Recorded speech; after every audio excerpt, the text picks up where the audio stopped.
kama kawaida ni wale mabingwa wa kampuni ya Toja Brokers Agents Company Limited.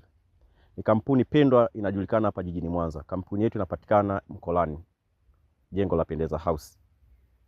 Kampuni yetu leo tumewaletea kiwanja pendwa kinachopatikana jijini Mwanza, eneo la Malimbe ya Luchelele.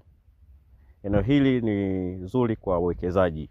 Eneo hili ni zuri kwa uwekezaji, eneo ambalo linapatikana mkabala na Ziwa Victoria. Eneo hili kwa mtu ambaye anahitaji kujenga nyumba ya kuishi inafaa. Eneo hili kwa mtu akitaka kujenga uwekezaji wa hoteli inafaa.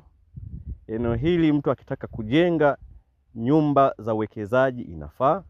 Eneo hili mtu akitaka kuweka pubu inafaa, kwa sababu ni eneo liko ambalo linapatikana pembeni na Ziwa Victoria, ambalo unaweza kuweka hata swimming pool, watu wakafanya uwekezaji wowote.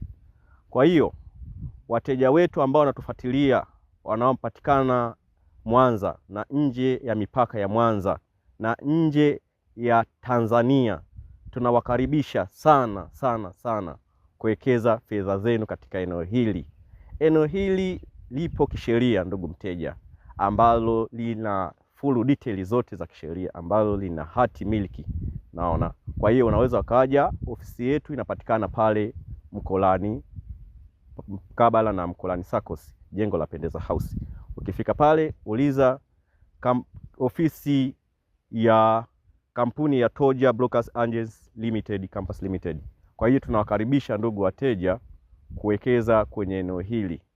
Kwa hiyo nilisimama hapa, mnanijua, mnanitambua sana. Kwenye peji zangu mnanifuatilia mitandao ya kijamii, social media, ni Dalali Mwaminifu ambaye nimewaletea eneo hili ambalo nimeona ni mali nzuri sana kwa wateja wangu wote ambao wananifuatilia katika mitandao ya kijamii. Nimeona nimewaletea fursa ya uwekezaji. Mimi ni yule ndugu yenu Dalali Mwaminifu, from Dalali Mwaminifu Mwanza, napatikana Mwanza. Kwa hiyo kwa mwekezaji tunawakaribisha sana. Eneo hili linauzwa fedha za Kitanzania ambazo thamani ya shilingi milioni 60. Kwa hiyo kwa Tanzania, kwa mwekezaji, taasisi, kampuni, mnaweza kuja kuwekeza eneo hili.